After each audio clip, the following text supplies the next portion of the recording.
Welcome to the Midnight Stories Club. Here, we don't chase sleep, we chase shadows.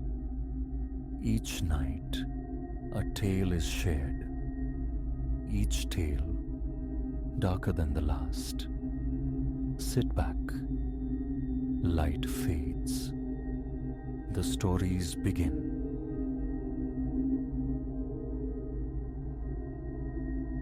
Elias, the recollection remains sharp.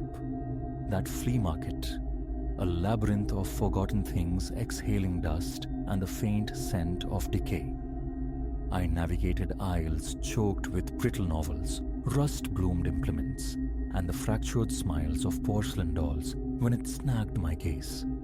There, secreted beneath a tangle of mismatched reliquaries, lay the mirror. Its metallic shell wore a patina of age, the small clasp beside it loose, almost apologetic. Yet something profound resonated from it, an unseen current that halted my wandering. Before conscious thought could intervene, my hand had closed around its cool weight. The proprietor, a skeletal man whose face was a roadmap of wrinkles, offered a curt nod as I presented my find. Parsimonious with words, he simply uttered the price. The coins changed hands. The mirror, tucked into my pocket, felt unnaturally dense. A peculiar constriction tightened my chest. Not excitement, more a sudden, inexplicable tension. But I dismissed it as fatigue's residue. My cramped third-floor warren, perpetually serenaded by the groaning ascent of the building's lift, welcomed me that afternoon. I cast the mirror onto the coffee table amidst the familiar topography of my living room. A weary sofa yielding to gravity, a flimsy altar for the television, and the slow cartography of decay where the wallpaper surrendered in one corner. The space always felt insufficient, constricting. Exhaustion claimed me, and I collapsed onto the sofa, the mirror forgotten for hours. It wasn't until the deepest hours of night, while preparing for bed, that my attention returned to it. There it rested on the coffee table, catching the weak luminescence of the standing lamp. An oddness emanated from it now, a quiet insistence. Logic dictated stowing it away, yet I left it exposed. After the ritual of brushing my teeth, I found myself drawn back to the sofa. I retrieved the mirror, its hinge groaning softly as I flipped it open. The glass itself possessed a clouded quality, perhaps scored by time's passage.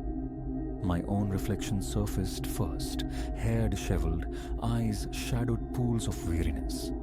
Then, a peripheral tremor, a fleeting disturbance in the reflected space behind me. I spun around, heart leaping. Nothing. Just the familiar confines of my cramped room. Shaking my head, I attributed it to dust, or perhaps a warp in the antique glass. I polished the surface with the hem of my shirt and looked again. Only my face stared back. Closing the mirror, I retreated to bed. The following day unfurled in a sequence of errands and overdue work, pushing the mirror to the periphery of my thoughts. It wasn't until evening descended, after a hastily consumed meal, that the pull returned. Sinking into the sofa's embrace, I reached for it again, motivated by an impulse I couldn't name. As the latch yielded, a whisper of cold air traced the back of my neck. My reflection materialized, seated as I was, but the background felt wrong. An amorphous blot hovered behind my mirrored self, a stain that defied the room's geometry. It wasn't the shadow of furniture or fixture. It was more nebulous, an outline smudged against the mirrored reality. Again, I turned, finding only empty air. When my gaze returned to the glass, the smear had vanished. A faint thrumming began in my chest, not quite fear, but a distinct tension coiling within. I snapped the mirror shut, set it aside, and sought refuge in the television's flickering light. Though my eyes kept straying towards the closed object, a morbid curiosity warring with a rising unease. Days bled into one another, and my consultations with the mirror became more frequent, each instance revealing a subtle progression. My own face remained a constant, but the locus of shadow behind me gained definition. What began as a vague patch started coalescing, seeming to occupy the same coordinates in the reflected space, yet growing denser, more substantial with each viewing. Anxiety became my unwelcome companion. My ribs felt constricted by an invisible vise. A clammy dew slicked my palms, and my breath would often snag in my throat whenever I held the mirror. I rationalized it. A phantasm born of flawed glass, an optical anomaly. Yet the sensation of movement became undeniable. One afternoon, tilting my head experimentally, I watched the reflected silhouette mimic the gesture, a disquieting echo lagging a heartbeat behind. A chill traced my spine. Attempting to regain control, I banished the mirror to a bedroom drawer. But the reprieve was short-lived. One evening, preparing dinner, I caught my reflection in the dark pane of the living room window, illuminated from within. My face, my shoulders, and then, behind me, that familiar, unsettling geometry of darkness. The same height, the same vaguely anthropomorphic stain. I spun on my heel, fully expecting an intruder. The apartment was empty. My heart hammered against my ribs like a frantic drummer. Sweat beaded on my forehead. Turning back to the window, the shape was gone. I stood there, gulping air for what felt like an eternity. Then, a frantic energy propelled me to the bedroom. I wrenched open the drawer, retrieved the mirror, and flipped the latch. It was there, undeniably present in the reflection, positioned directly behind me. And this time, something new. Within the umbra, two deeper voids coalesced, chilling points of focus that seemed to fixate on me. Cold radiated from them. With convulsive force, I slammed the mirror shut, my hands trembling violently.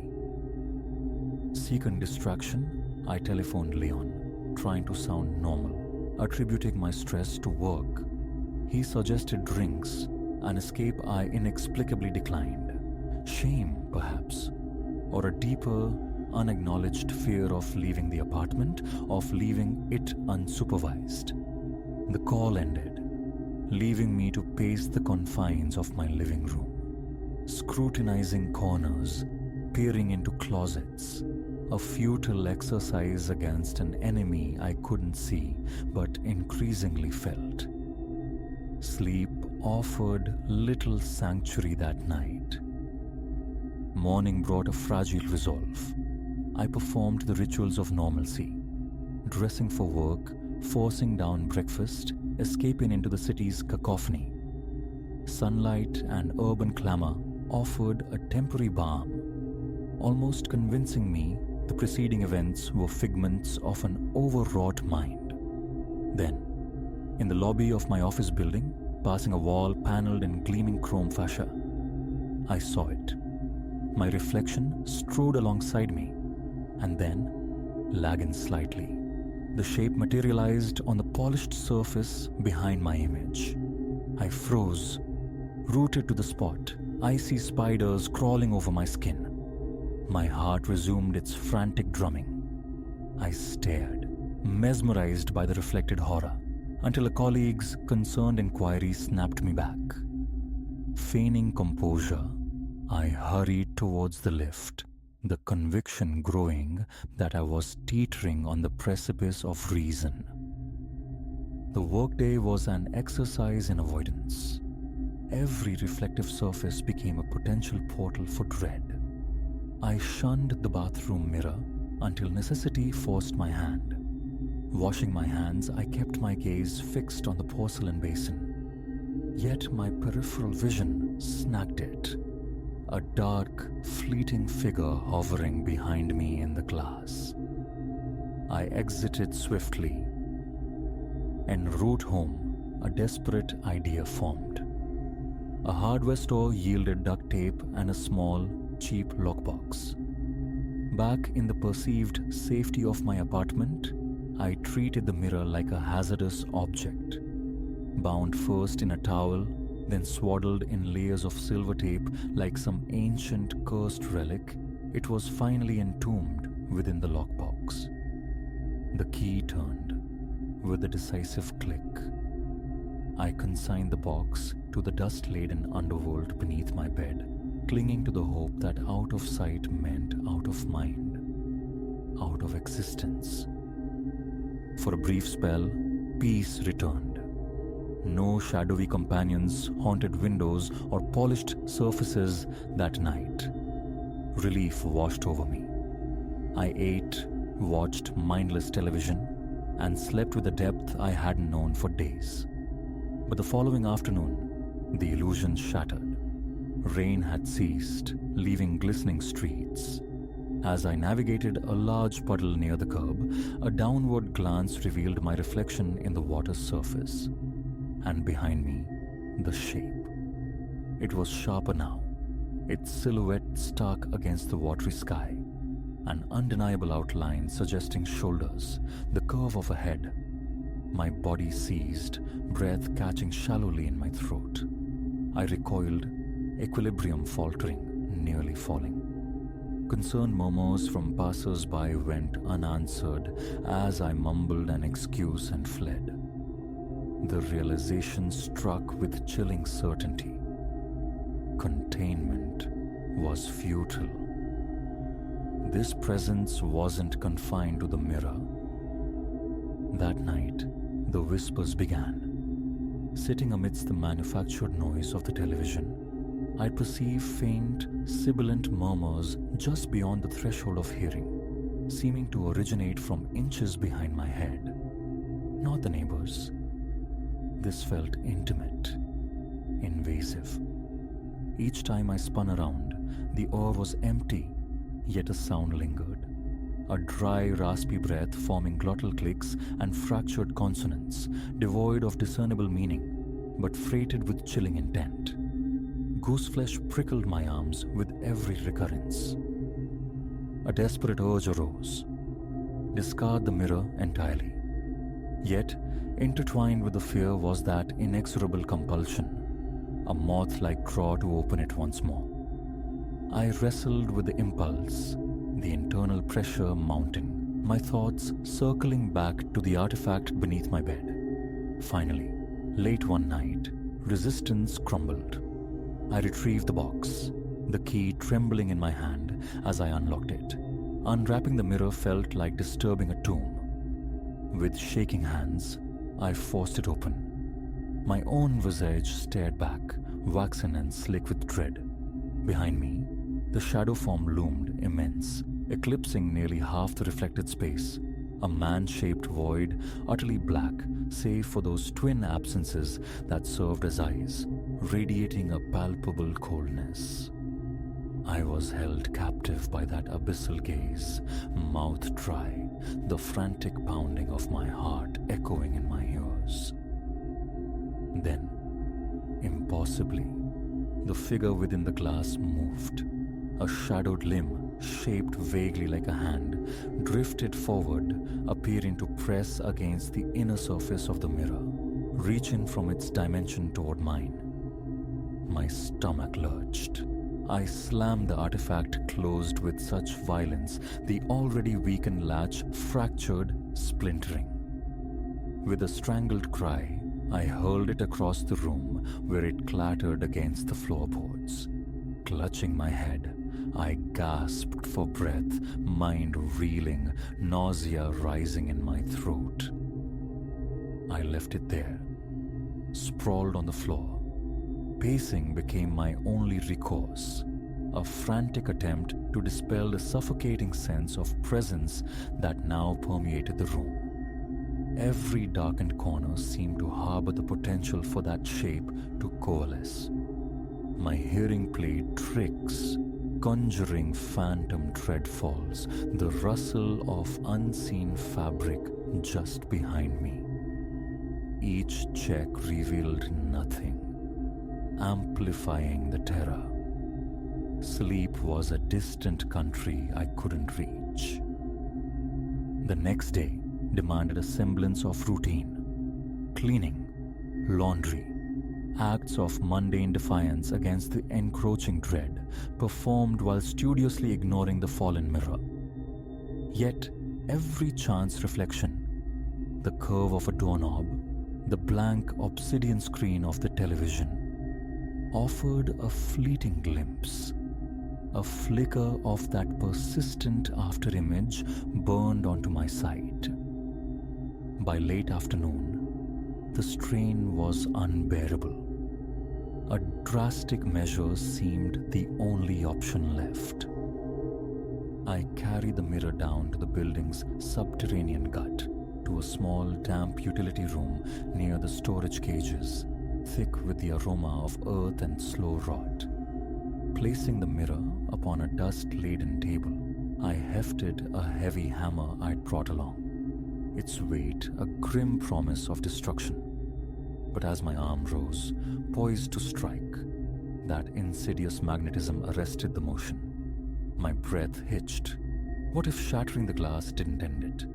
What if it liberated the entity, or amplified its hold? I stood frozen, hammer raised, breathing raggedly. The single overhead bulb flickered, casting dancing shadows.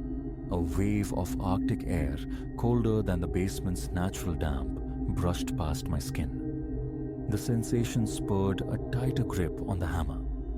My gaze locked onto the mirror, lying open, reflecting my tense form.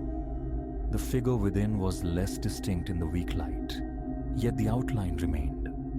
My muscles tensed for the blow, but the silhouette within the glass seemed to ripple, to shift, as if in anticipation. And then the whispers returned, louder here, echoing in the confined space, an unintelligible litany scraping against my sanity.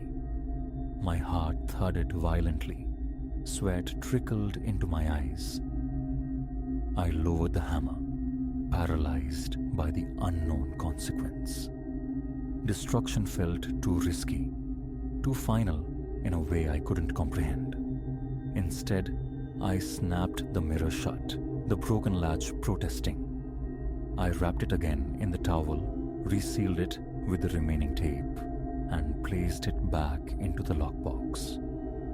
This time, I hid the box deep within that basement room, concealed behind a pile of derelict furniture. Perhaps distance, perhaps the earth itself would contain it. Returning to my apartment, tremors still shook my body. I sought solace in cleaning, a long shower, the forced levity of television. But that night, settling into bed, I saw it, a fleeting condensation of shadow in a far corner of my bedroom, present for a heartbeat, then gone. My heart skipped. I lay awake for hours, staring at that corner until my eyes burned, eventually succumbing to a shallow, troubled sleep. The days since have been a descent. Phantom treadfalls echo my own in the hallway. Avoiding reflections has become an obsession, yet they are ubiquitous. Windows, chrome fixtures, puddles after rain. The dark screen of my phone. Flashes of the shape persist, sometimes faint, sometimes feeling chillingly solid. The sensation of being watched is constant, My chest remains tight, my mouth perpetually dry, my limbs heavy with a strange weakness. Sudden surges of adrenaline leave me wanting to flee, but there's nowhere to run. Sleep offers little respite, even with the lights blazing. Music fails to drown the whispers entirely. Late at night, they leak through faint, grasping syllables that scrape at the edges of understanding, raising gooseflesh on my arms. I twist and turn, drenched in sweat, waking more exhausted than when I lay down. A brief visit to Leon's offered no escape. I glimpsed the figure lurking behind my reflection in his bathroom mirror and fled, inventing a flimsy excuse. Now, I exist in this terrifying stasis, trying to devise a strategy against an enemy I cannot comprehend. The shape remains my constant, unwelcome companion, manifesting in random reflective surfaces. The whispers persist, eerie, prelingual utterances hinting at a gathering purpose. I feel its intent, a palpable pressure, a straining against the fragile boundary of the glass. It wants to come closer. It wants out. This isn't mere speculation. It's a visceral certainty, a gnawing dread deep in my gut. I haven't ventured back to the basement. The mirror remains entombed in its box, hidden in the damp darkness. One part of me screams to retrieve it, to confront this entity, to force a conclusion, any conclusion. Another, larger part is paralyzed by the conviction that opening it again will be the final act, that the thing will fully emerge, its true visage revealed before it steps out of the mirror's plane and into my reality forever. My hands tremble at the mere thought. So here I remain, caught in a terrifying cycle of observation and dread. Unable to destroy the source, terrified to unleash it, I am trapped. Each day, I scrutinize my own reflection, bracing for the moment the shadow behind me solidifies, animates, breaks free. My body is a knot of tension, my heart a runaway drum. That umbral silhouette lingers, a patient predator haunting every piece of glass and polished metal, simply waiting. And I am left hoping, with dwindling conviction, that its moment never arrives.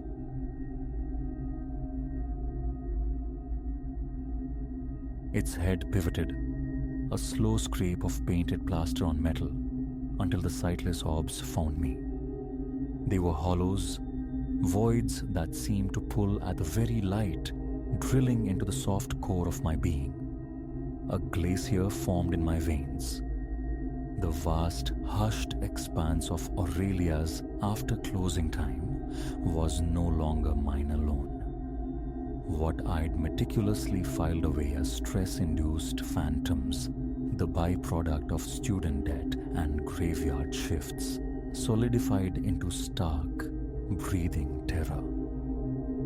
It began like a rumor, whispered at the edges of perception. Taking the night position at Aurelia's, a cathedral of commerce shimmering in the city's nucleus, was a pragmatic choice, a means to finance textbooks and tuition. The work itself was a lullaby, restocking silken blouses, aligning crystal perfume bottles, a quiet choreography performed in the echoing galleries of slumbering commerce. This nocturnal solitude had been a balm, space to unravel theorems or drift on currents of thought. But 3 weeks dissolved the peace. Subtlety was its first disguise. Objects, secured and noted, would migrate overnight. Mannequins, those serene sentinels of style, seemed to adopt infinitesimally altered attitudes. A tilted wrist here, a shifted gaze there. Fatigue, I reasoned. Memory, that frayed tapestry. Then, the whispers started, susurrations like dry leaves skittering down deserted aisles. the distinct tap of a heel on marble when the only heartbeat should be my own. Shifts became ordeals, anticipated with a knot of ice in my stomach, yet the looming tuition bills were a more immediate monster. Tonight, while coaxing a cascade of evening gowns into artistic disarray in women's wear, I registered it, a sound beneath the silence, a delicate oiled whirring, like the intricate heart of an antique clock stirring. I spun, pulse hammering a frantic rhythm against my ribs. One of the figures, poised in sculpted elegance, was rotating its head, a fluid, unnatural motion towards me. An eternity stretched between one breath and the next as we held that silent communion. Then, with a disquieting grace that defied its rigid form, it began to descend from its dais. Instinct screamed. I fled. Raw panic was a clumsy pilot, sending me careening through the opulent landscape, toppling pyramids of expensive handbags, scattering racks of clothes like startled birds. Behind me, a new orchestration. The sharp clack of articulated limbs on polished floors. The faint squeal of unlubricated joints finding motion. They were awake. They were mobile. They pursued. The sanctuary of the staff lounge. I crashed through the door, slammed it shut, the flimsy lock clicking home before I wedged a chair beneath the handle. A pathetic bulwark. My fingers, slick with cold sweat, trembled as they stabbed at my phone screen, summoning the distant promise of rescue. 911, state your emergency. Aurelius, I choked out, the name a shard of glass in my throat. The department store on Meridian. You must come. The mannequins, they're alive. They're moving, trying to get me. A beat of silence, thick with disbelief. Mom, have you ingested any substances tonight? No. The word tore from me, sharp with fear and the sting of absurdity. God, I know it's insane. I know, but it's real. Please, send help. Okay, Mom, remain calm.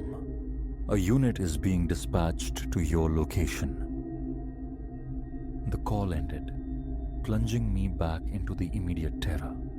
Scratching. A delicate, persistent scraping began at the door, punctuated by heavier thuds. They knew where I was. My gaze darted around the small room, frantic for a weapon, anything. A fire extinguisher, blood red in the corner, offered itself.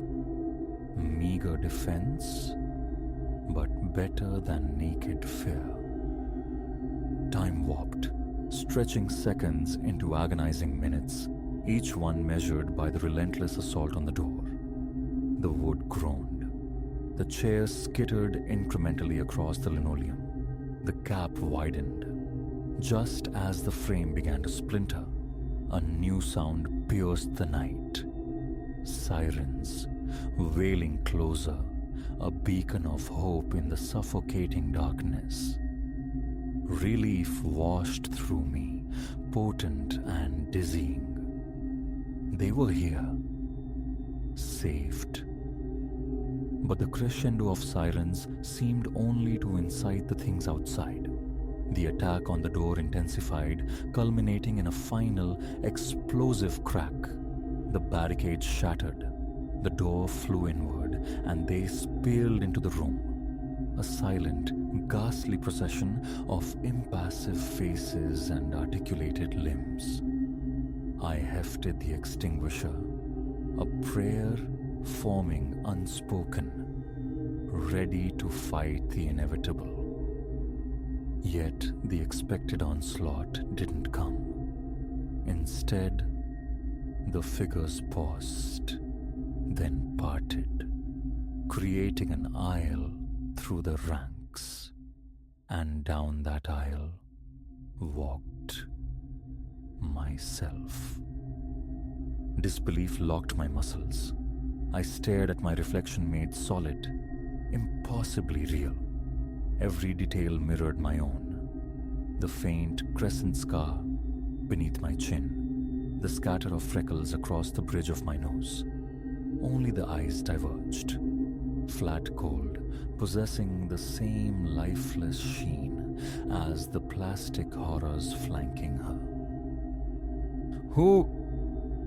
What are you? The question was a ragged whisper. My replica offered a smile that didn't touch the void in its eyes. I am Ilara, it replied, its voice my own, yet sandpapered smooth of warmth. The upgrade. We observed. We learned. Your time is concluded. The true horror bloomed then, cold and vast. Not just animated figures, but replacements, infiltrators.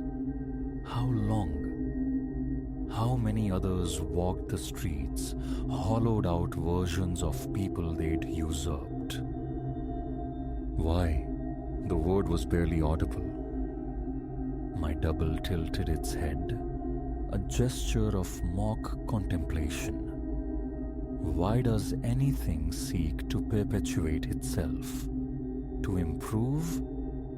Your iteration had its season. Ours is beginning. Footsteps echoed from the main floor. Heavy, purposeful. The police. They were inside. Soon they would reach the lounge and find. What? Me. Desperate, wild-eyed, wielding a fire extinguisher, or my calm, composed duplicate. The window for action was vanishingly small. I lunged, swinging the heavy cylinder in a desperate arc towards my double's head. But it moved with startling speed, its grip clamping onto my wrist like forged steel. Tut, tut, it admonished, the mimicry of my voice laced with condescension. Resistance is inefficient. Compliance simplifies the transition.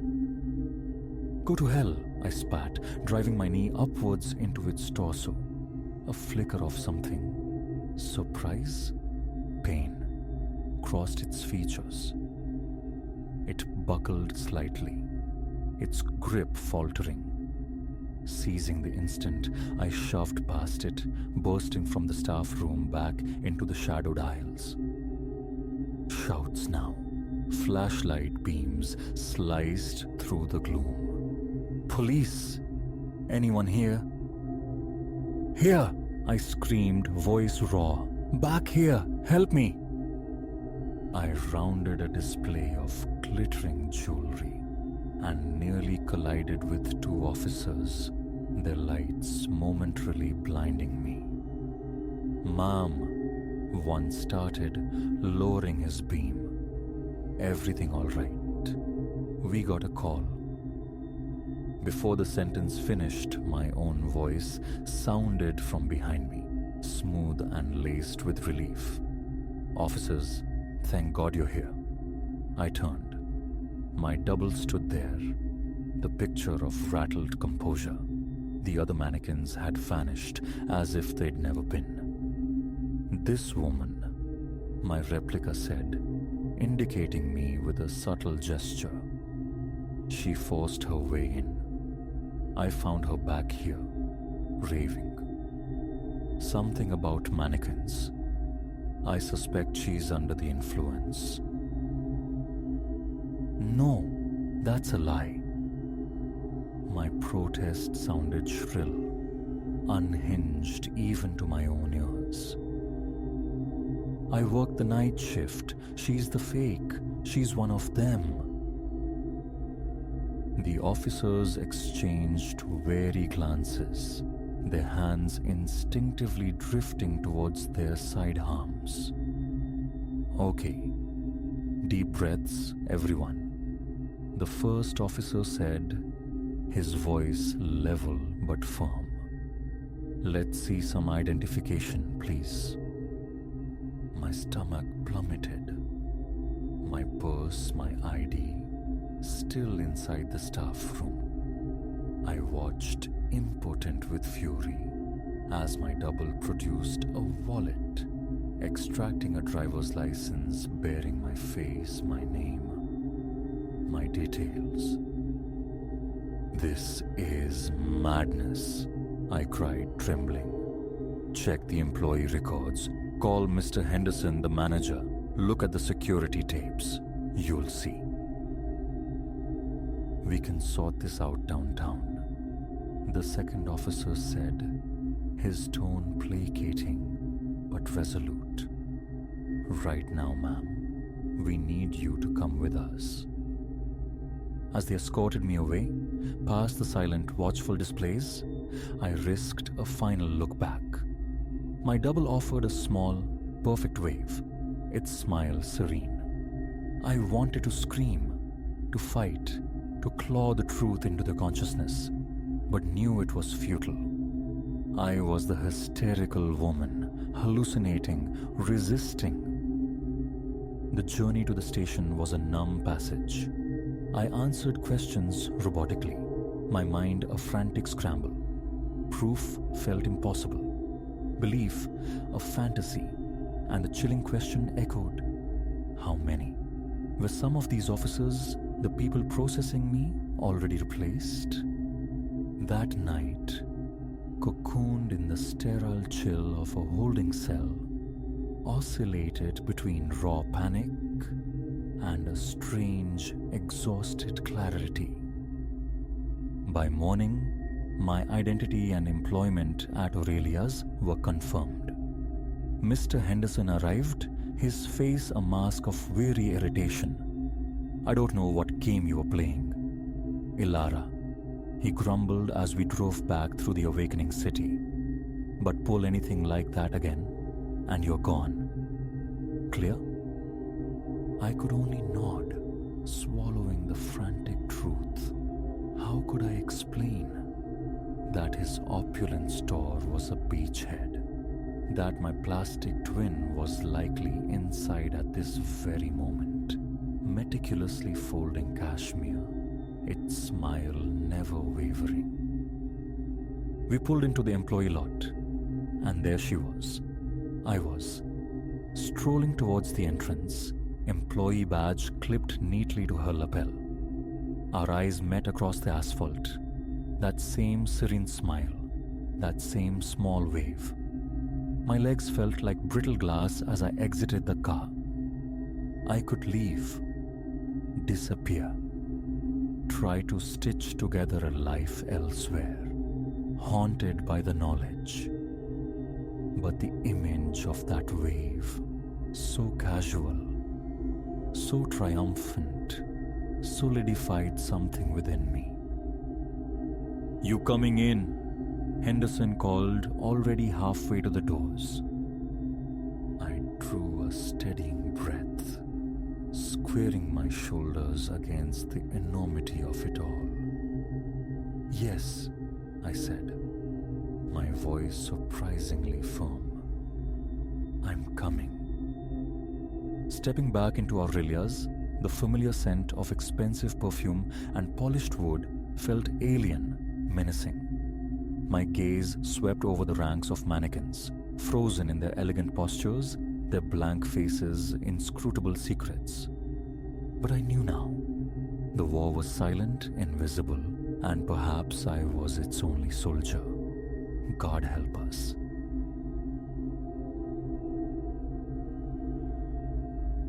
The beam from my torch cleaved the liquid obsidian, carving fleeting shapes from a gallery of drowned stone and constricted tunnels. Ice traced my veins as I checked the pressure gauge. 700 psi. 10 minutes, perhaps less, tethered me to the living. Just then, a ripple distorted the void beyond my light's reach. Something else occupied this submerged crypt. something profoundly out of place. And as my torch sputtered, threatening utter blackness, a deeper horror bloomed. The guideline, the thin thread connecting me to the sunlit world, was gone. I am Elias Vance. The deep-shadowed arteries of the earth were once my domain, my obsession, or they were, until that plunge into the cenotes quilting Mexico's Yucatan Peninsula. For more than a decade, I'd sought the planet's hidden veins, stretching the limits of breath and belief to unearth secrets entombed beneath the surface. Yet nothing, no prior descent into the Earth's gullet, could have foreshadowed the encounter awaiting me in the abyssal heart of Cenote-Sac Arctun. It began as exploration, charted and deliberate, mapping a newly breached corridor within the immense underwater labyrinth. My team was compact, trusted. Myself, Ronan Shaw, my steadfast dive partner of many years, and Mateo Cruz, our guide, whose knowledge of these local waters ran deeper than the cenotes themselves. Days melted into meticulous preparation, gear scrutinized, dive profiles rehearsed, emergencies dissected and planned for. On the morning appointed, we reached the cenote's maw before dawn, the surrounding jungle a theater of mist and shadow. While kitting up, a prickling disquietude settled over me, an unfamiliar weight. Perhaps it was the unnerving hush clinging to the jungle air, or the way the usually luminous water possessed a sullen opacity, swallowing light rather than reflecting it. "Steady, Elias." Ronan's voice, muffled by his gear, cut through my thoughts. I manufactured a grin. Just the usual pre-dive jitters. You know the score. He gave a short nod, though his eyes held a flicker of scrutiny. Years diving flank to flank had forged an unspoken language. He sensed the discord beneath my calm facade. Final checks complete, we surrendered to the water. Its cool embrace was a welcome jolt against the humid air, sharpening my focus. Descending into the cave's throat, the familiar cocktail of adrenaline and reverence flooded my system, the thrill of the unknown warring with instinctual caution. For the first hour, the dive unfolded flawlessly. We navigated the submerged passages with practiced slowness, our lights painting transient murals as we documented the route. The subterranean spectacle was breathtaking. Phantasmal chandeliers of calcite wept from the ceiling. Stalagmites clawed upwards from the floor like the fossilized fingers of forgotten titans. We were perhaps 3,000 feet deep within the system when the rhythm broke. I led the way, Ronan a measured 20 feet behind, Mateo anchoring our small procession. Having just negotiated a tight constriction, my primary lamp stuttered, the beam faltering. I wrapped the casing. It steadied, but seemed diminished. Switch to backup if it persists, I noted mentally. That's when I glimpsed it, a fleeting silhouette warping the edge of visibility. Gone in an instant, so swift I nearly dismissed it as nitrogen narcosis or a trick of the light. Nearly. I flashed a hand signal back to Ronan. "See anything?" He responded with a negative shake, motioning me onward. I paused, a knot of apprehension tightening, then pushed forward. We were gliding into a vast, cathedral-like chamber when my light faltered again. this time extinguishing completely for a terrifying, breathless second before flickering weakly back. In that sliver of absolute darkness, a pressure wave, immense and deliberate, slid past me. I whirled, heart hammering against my ribs. My restored beam found only empty water and Ronan's masked face etched with concern. Signaling my intention, I switched to my backup torch, my hand trembling almost imperceptibly as I secured the more powerful light. Its brighter, steadier beam pierced the water, illuminating something that turned my blood to ice. Our guideline, the slender cord that was our Ariadne's thread back to the world above, had been sliced clean through. The severed end swayed gently in the current, its frayed tip a silent, mocking indictment. I turned to Ronan, my panic surely visible even behind the glass of my mask. His posture confirmed he saw it too. The unspoken implication hung heavy between us. Adrift in this complex maze without the line, our situation was dire. Mateo swam forward, alerted by our sudden halt. His eyes widened behind his mask as he took in the severed line. Instantly, he set to work, fingers moving with speed and precision born of long experience, knotting the ends back together despite the crushing weight of our predicament. While he worked, I swept the chamber methodically with my beam and saw it again. An immense form coiled in the periphery beyond the light's full glare. This time it was larger, moving with an undulating, serpentine elegance utterly alien. I tapped Ronan's arm, pointing. He nodded slowly, eyes fixed on the same patch of darkness. We watched, scarcely daring to breathe, as the shape traversed the chamber's edge. Details remained elusive, shrouded in gloom. Yet I could have sworn I saw the fleeting glint of something like scales, the powerful sweep of a tail far too grand for any known cave dweller. Mateo finished the repair, flashing the OK signal. But as we regrouped, ready to proceed, my light snagged on an object nestled on the cave floor.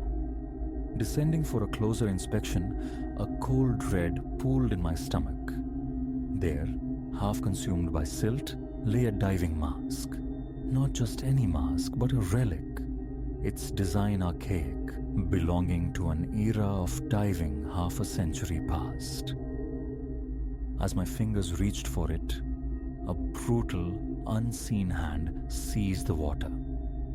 A violent current erupted without warning, spinning us like helpless leaves, churning the floor silt into an impenetrable cloud.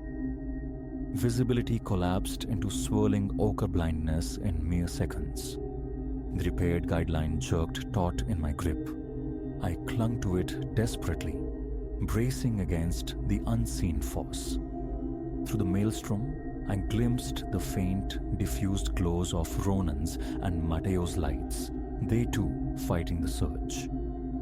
The torrent lasted only moments, but when the liquid chaos subsided and the silt began its slow rain back to the floor, the horror became absolute. I was alone. Ronan, Mateo, and the precious guideline had vanished into the abyss. The black water terror clawed at my throat. I forced measured breaths, battling the primal scream to hyperventilate, knowing panic was the swiftest path to oblivion here. 700 pounds per square inch. A countdown etched in compressed air.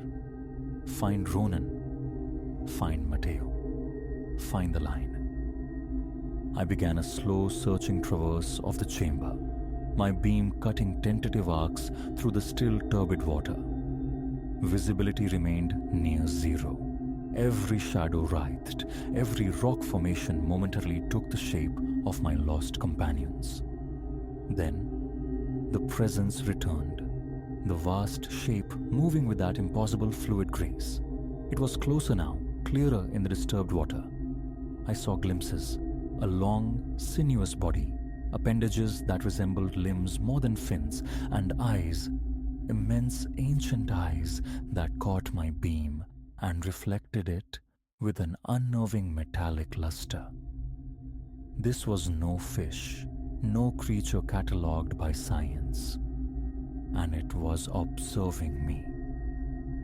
I hung suspended, frozen between the imperative to search and the instinct to flee this impossible entity. As I hovered, indecisive, my backup torch began to flicker, mirroring the failure of the first. Raw panic surged. Darkness absolute in this labyrinth meant death. My fingers fumbled for the final resort, a small chemical light stick clipped to my harness. As I snapped it, bathing my immediate surroundings in a frail, eerie green glow, the creature moved again. It was circling me now, its path spiraling inwards, tightening the invisible tether between us. Awe dwindling, light failing, lost, hunted by impossibility itself. In that stark moment, facing the undeniable probability of my own end, a strange lucidity descended. If this was my tomb, I would face its keeper with open eyes. I ceased my futile searching and turned towards the creature. As it swam into the hesitant green luminescence, I saw it fully for the first time. Alien, yet possessed of a terrifying beauty. Part moray, part ancient amphibian, with an echo of something disturbingly familiar, almost sentient, in the cast of its eyes and the shape of its head. It regarded me not with malice, but with what felt undeniably like curiosity. Slowly, deliberately, one sinuous limb lifted, pointing not at me, but past me, towards a shadowed archway leading from the chamber. Hesitation warred with desperation. A trap or salvation? With the last vestiges of breathable air whispering betrayal in my regulator, choice was an illusion. I had to trust. I propelled myself forward into the tunnel it indicated.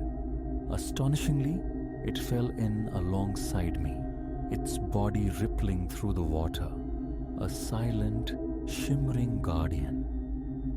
As we progressed, faint markers appeared on the cave walls, ghosts of previous explorers. We were moving towards an exit. Just as the needle on my pressure gauge kissed zero, we broke through into another large chamber, and there, bathed in the beams of their own lights, were Ronan and Matteo, their relief mirroring my own incredulous joy. Beyond them, the beckoning turquoise ghost of daylight filtering down from the surface.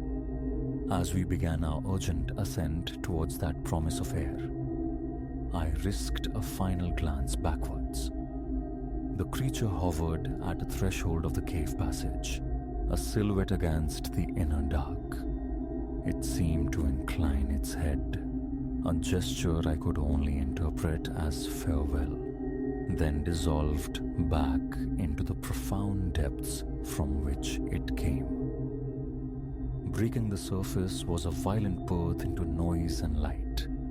Explanations followed, fragmented, breathless accounts shared between us, later recounted with far less coherence to disbelieving officials and intrigued scientists.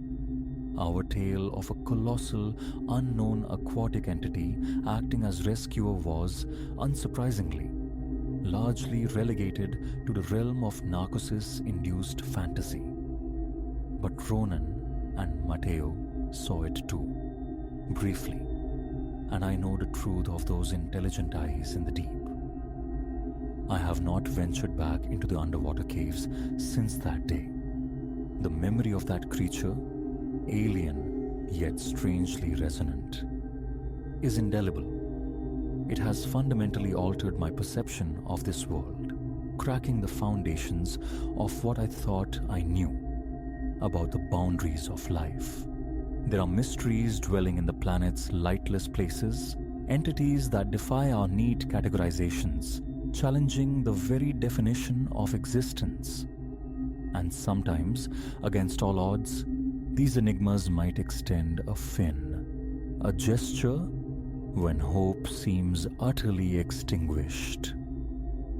As I commit this account to permanence, the question lingers: would I ever find it again? And if the opportunity arose, would courage or caution prevail? Would I follow it back into that beautiful, terrifying darkness to learn the secrets it guards? Time alone holds that answer. But the submerged world, once a realm of exploration, now feels like a place of profound, humbling mystery. It will never look the same.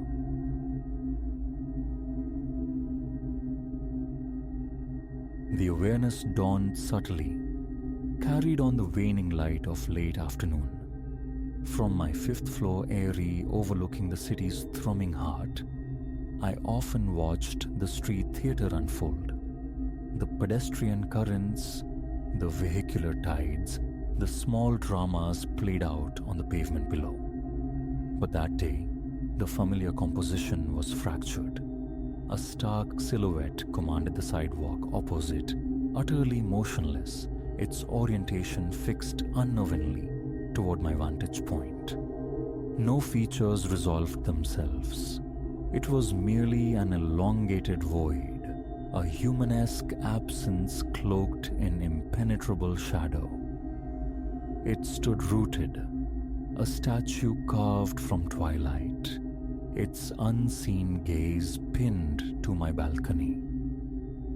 I wrestled it from my thoughts, proceeding through the familiar cadence of evening. Broth simmered, the television flickered with borrowed lives, yet a presence lingered at the edge of my consciousness. A return to the window confirmed it. Still there, unwavering, identical. Through the ensuing hours, punctuated by my increasingly compulsive glances, the streetlights ignited, traffic pulsed, figures hurried past, all oblivious. None spared the sentinel a second look. It emitted no sound, betrayed no fatigue, offered no hint of the minute shifts that betray life. A disquiet, cold and insistent, began to coil within me. I drew the heavy drapes, flooding the apartment with artificial light, seeking refuge in mundane tasks. Yet, rhythmically, helplessly, I'd part the fabric. Still there. Sleep offered little sanctuary that night, disturbed by a formless premonition. Morning light, sharp and clarifying, revealed an empty sidewalk. The ordinary tableau resumed. Commuters clutching briefcases and coffee cups, cyclists weaving through nascent traffic. A wave of shaky relief washed over me. Perhaps merely an eccentric, lingering inexplicably before moving on. I dressed, descended into the city's flow, and willed the image away. Returning near 7 that evening, habit, or perhaps morbid curiosity, drew my eyes to the window. It was back. Same precise location, same posture, aimed squarely at my dwelling as the day bled into dusk. I watched from the window's concealment for 10 minutes, straining to decipher its nature. A hooded figure? A trick of the failing light? Its outline remained stubbornly indistinct, a tear in the fabric of the visible world. No face, no hands emerged from the gloom, just that unwavering obsidian stillness. I rapped sharply on the glass. No reaction rippled its composure. My phone felt heavy in my hand. What report could I even make? There's an abstraction staring at my apartment. It trespassed no laws, merely occupied space. Waiting seemed the only recourse. Hours crawled. Its stillness became absolute, unnerving. The thought of sleep felt obscene with its standing vigil below. I extinguished the television's glow, performed the rituals of dental hygiene, and retreated to bed, leaving the bedroom curtain cracked, the bedside lamp a small defiant sun. Lying there, scrolling through digital noise, I fought the gravity of its presence outside. Eventually, exhaustion claimed me. Around midnight, a jolt snapped me awake. Silence pressed in, thick and expectant. A peculiar pressure bloomed in my chest, the familiar signature of anxiety amplified. I sat bolt upright, listening. Nothing but a city's low hum. My gaze drifted to the window. Through the narrow gap, I saw it, still there, yet altered. A subtle shift, a flexion in what might have been a limb, arm or leg, impossible to tell. But the angle was grotesque, backward, defying anatomical logic. It was the movement of a shadow puppet contorted by an unseen, perverse hand. Perspiration beaded on my brow, my breath hitched. I sank back against the pillows, eyes squeezed shut, battling the image. Sleep eventually reclaimed me, a shallow, troubled surrender. The following dawn, the pavement below was blessedly vacant. Descending later, I scanned the street, searching for any lingering strangeness. Nothing. I ventured a question to the building's concierge, a man perpetually immersed in a paper bag. He offered a non-committal shrug, claimed ignorance. In the hallway, I probed a neighbor. Ever seen anything peculiar out front at night? He regarded me with an odd mixture of caution and pity before denying it. I let the subject drop, retreating into the anonymity of my workday, the question echoing, would it return? It did. Same coordinates, same twilight emergence. My stomach plummeted. This time, I extinguished my lights early, positioning myself near the window, observing through a sliver in the curtains. An hour passed in shared stillness. Then, movement. It folded forward at the waist, an impossible, acute angle suggesting a shattered spine. Limbs. Were they arms? Legs? Twisted in ways that screamed violation of natural law. No sound accompanied the contortion. No visible distress, only a silent, deliberate rearrangement of its impossible form. Then, stillness resumed. The fine hairs on my neck prickled. My heart hammered against my ribs. I retreated to the kitchen, pouring water with trembling hands, attempting to rationalize. It remained outside. It made no overt threats. It simply was. A constant, silent pressure. But it refused to grant me peace. Night after night, the vigil continued. Several nights later, the dynamic shifted. I'd been burning lights late, a costly charade of normalcy, but the fatigue was becoming unbearable. Around midnight, I plunged the apartment into near darkness, leaving only the bathroom illuminated, doors secured, windows latched, an inventory of futile defenses. Lying in bed, the familiar thoracic pressure returned. Sleep must have found me, because the next awareness was of motion beside me. The room was profoundly dark, save for the faint, ambient glow of my phone on the nightstand. The mattress dipped, a distinct, localized depression, as if someone had silently taken a seat near my feet. My pulse became a frantic drum against my eardrums. I froze, every muscle locked, feeling the subtle tension pull at the bedsheet. Slowly, agonizingly, I reached for the phone, tapping the screen to life. Its weak illumination revealed nothing but the familiar landscape of my duvet and pillow. Yet a sensation persisted. a tangible weight, a compression of the springs beneath.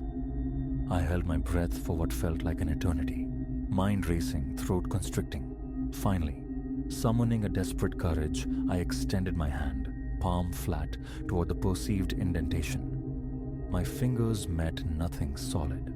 No cloth, no limb, no substance. But the dip remained undeniable. Then, a subtle shift beneath my palm sent a jolt of pure terror through me. It wasn't the pressure of a body. It felt like a localized warp in reality itself. I scrambled from the bed, slapping the light switch. Instantly, the pressure vanished. A frantic search confirmed my solitude. Closet empty, underbed clear, curtains undisturbed, the front door remained bolted, the windows secure. The entity from the street, or some aspect of it, had breached my fortress without leaving a trace. The remainder of the night passed under the glare of every bulb. Huddled in a living room armchair, staring at the bedroom doorway, waiting. Nothing further transpired. The next day was a hollow performance of normality. Shower, coffee, commute. The desperate attempt to overlay routine onto encroaching madness. But the knowledge festered. That evening, returning home, I checked the window immediately. It was there, and it had moved, several paces closer to the building's entrance. Still on the sidewalk, but undeniably nearer. Passers-by flowed around it, utterly indifferent. Was it visible only to me? Or did it present as nothing more than an innocuous shadow to others? Around 11, I doused the main lights, retaining only the bathroom's faint glow. Stationed by my bedroom window, I watched. An arm, or what served as one, twisted again, accompanied this time by a faint, dry crack that seemed to penetrate the glass. I flinched violently, a knot tightening low in my belly, sweat blooming under my arms. My skull felt tight, banded with tension. Calling the authorities felt absurd, pointless. What evidence did I possess? A blurry phone image, capturing only an indistinct smudge against the urban nightscape. I attempted it anyway, zooming futilely. Nothing but amorphous darkness. I extinguished the final light and retreated to bed. Fully clothed, phone clutched like a talisman, its flashlight beam poised. I waited. After an age, the sensation returned. A featherlight dip at the mattress's far edge, like a single fingertip pressing down, yet heavy enough to draw the fabric taut. I aimed a flashlight beam. Empty space. I pressed myself against the headboard, eyes fixed on the spot. The indentation deepened, the material pulling downward as if burdened by an invisible knee. I swiped my hand through the air above it. Nothing. Yet the mattress yielded. My breathing grew rugged, shallow, heart pounding like a trapped bird. I bolted from the bed, fleeing to the living room, activating every switch, bathing the apartment in harsh, unforgiving light. Door check, secure. Window check, secure. Back in the bedroom minutes later, the bed was smooth, undisturbed. I sat gingerly on the edge, shoulders rigid, neck aching. Sleep came eventually, fitful and shallow, under the constant glare. The following days became a desperate series of experiments.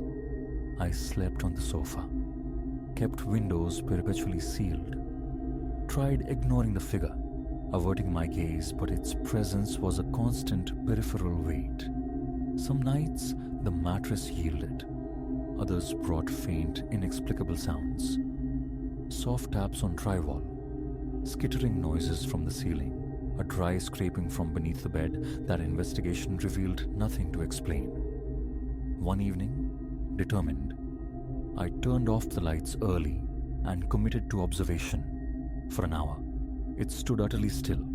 Then a limb snaked behind its back, bending impossibly, circumferentially, sketching a nightmarish silhouette. A soft snap echoed faintly through the glass. My muscles seized. I recoiled from the window. When I dared look again, it was closer. Not incrementally, but suddenly. I hadn't seen it traverse the intervening space. It simply occupied a new position, nearer still. The urge to fling open the window and scream battled with a primal fear of engagement. I tried fleeing. A cheap hotel room several blocks away offered a brief illusion of escape. Pizza, mindless television, the hope of untroubled sleep. Around 2 in the morning, a faint sound drew my attention. The cushion on the room's solitary armchair bore a slight, distinct depression. It had followed. Checkout was immediate. A hurried retreat back to the compromised familiarity of my own walls. At least there, I knew the terrain of my haunting. Traps were laid. A fine dusting of flour across the bedroom threshold, tripwires of thread, tape across door jambs. Each morning revealed their pristine, undisturbed state, mocking my efforts. The presence manifested, the dipping mattress, the phantom pressures, yet left no physical trace.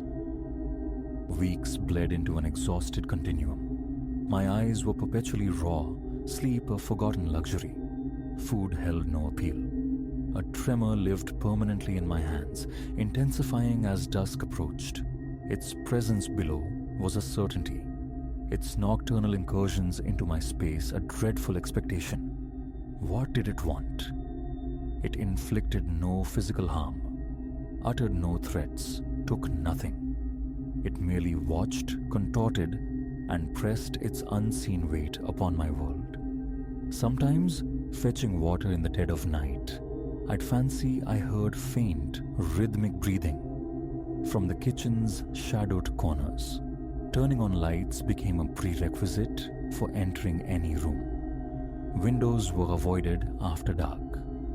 Looking down at a street became an act of will, though peripheral glimpses confirmed its tireless vigil. Sometimes nearer, sometimes further, shifting left or right.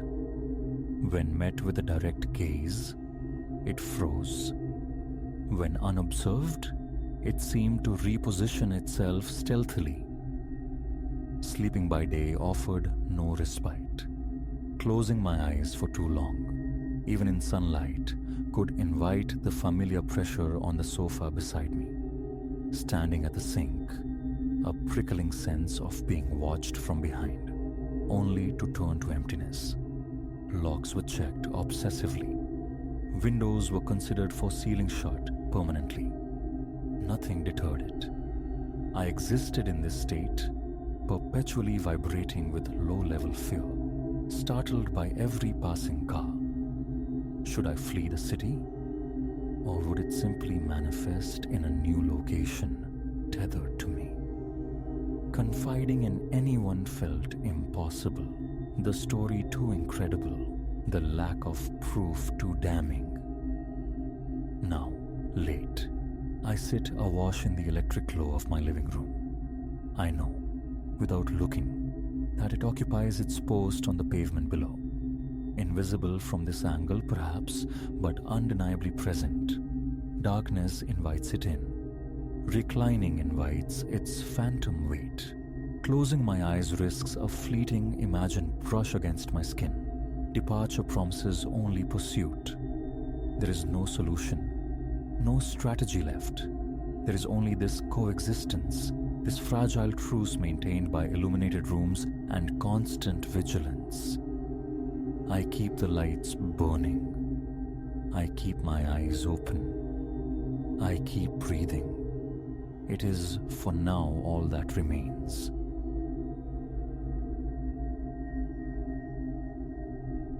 beyond Meadowbrook, Kansas, where asphalt surrendered to gravel and dust, the old farmhouse stood sentinel at the terminus of a meandering track. I'd always nursed a peculiar affection for derelict places, the allure of resurrection strong within me. When the listing surfaced, a forgotten property whispering potential, it felt predestined. The price, a mere whisper itself, the character, etched deep into its bones. I signed the papers, oblivious to the shadowed history clinging to its timbers. My arrival coincided with a Saturday ablaze with mid-morning sun. An ocean of corn and wheat surged around the farmstead, the very air thick with the perfume of fecund earth. The house itself, a two-story spectre, wore its peeling white paint like flaking skin. Windows gaped, some crudely boarded, while the front porch slumped, weary from decade of abandonment. My truck tires crunched over the gravel drive, an alien sound and a profound stillness. As I climbed the porch steps towards the heavy wooden door, an inexplicable chill traced my spine. A pocket of cold defying the sun's warmth. Grasping the worn wood, I heaved. The door groaned open, a protracted lament echoing across the untended yard. Inside, gloom reigned. Dust lay like a fine grey shroud over everything, and cobwebs draped the corners like macabre lace. Sunlight, fractured by grimy panes and broken glass, slanted across the floorboards in long, accusatory fingers. I entered, dropping my toolbox near the base of a grand staircase. The living room yawned before me, dominated by a colossal stone fireplace, its hearth cold. Phantom shapes huddled beneath white sheets, forgotten furniture. I tugged a covering from an armchair, revealing threadbare upholstery beneath. The cloying scent of mildew and decay pricked my nostrils. Cleaning seemed the logical starting point, yet an intuition stayed my hand. Across the room, a door stood partially open, an invitation into deeper shadows. Drawn by a current of curiosity, I pushed it wider. A narrow corridor stretched towards the house's rear. Framed portraits hung askew, the unfamiliar faces within them frozen in time, their eyes seeming to track my movement. One photograph arrested me. A family posed before this very house, their smiles tight, almost brittle. An unnerving hollowness resided in the gazes, a silent plea. I forced the feeling down, turning back to the task at hand. Hours dissolved into the rhythm of scrubbing, wiping, battling the accumulated grime. Dusk began to bleed through the windows, painting the dust motes in hues of ember and rose. Exhausted, I sank onto the dilapidated sofa. Silence enveloped the house, profound save for the occasional creak and sigh of aging timbers settling. Then, a sound from above, the distinct cadence of footsteps traversing the wooden floor.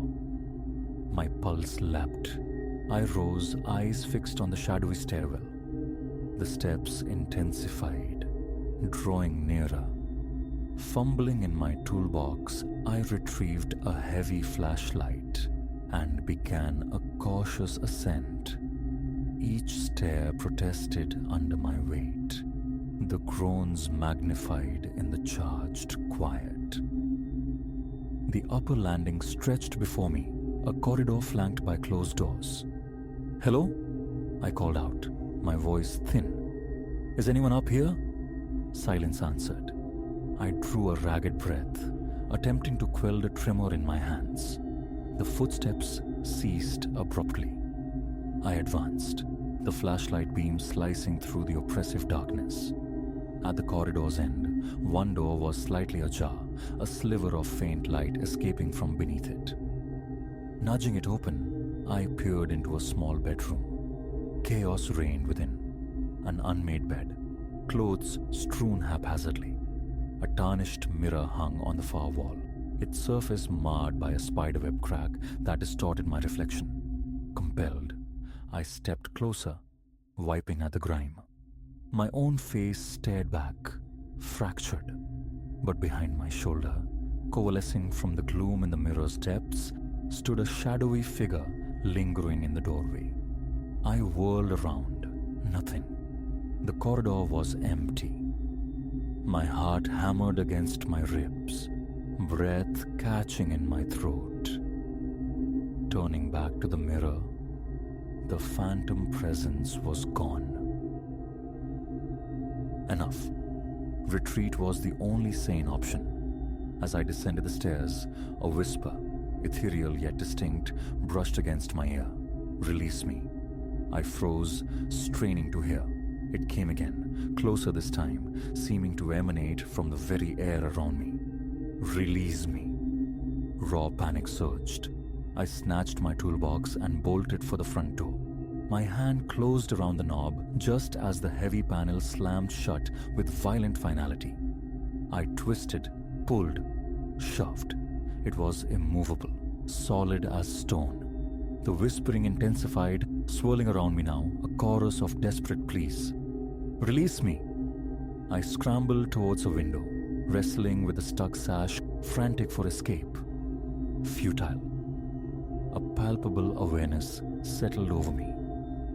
I was being watched, the weight of unseen eyes pressing down.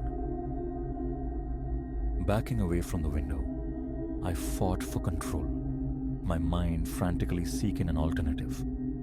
The basement, I recalled seeing a door near the back hallway. Perhaps another exit lay hidden below. Flashlight clutched tight, I navigated towards the rear of the house. The back door, the one I'd entered earlier, now swung eerily open on its own accord.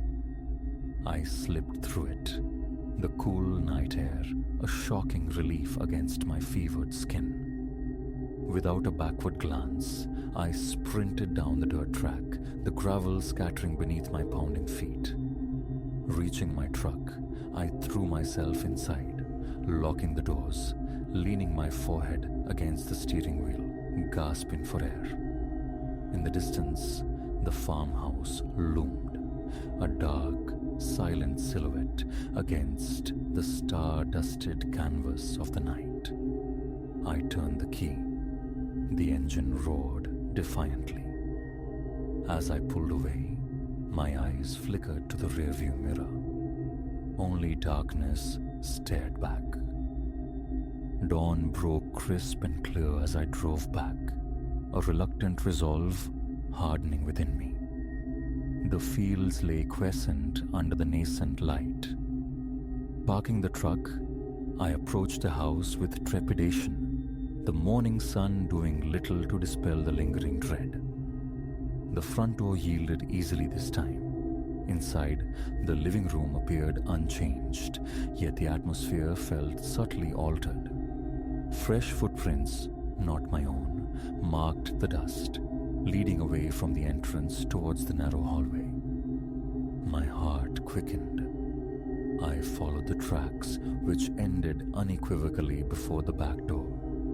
Open again. A silent summons. Passing through, I found the basement door. Yesterday, it had been locked. Today, the knob turned freely.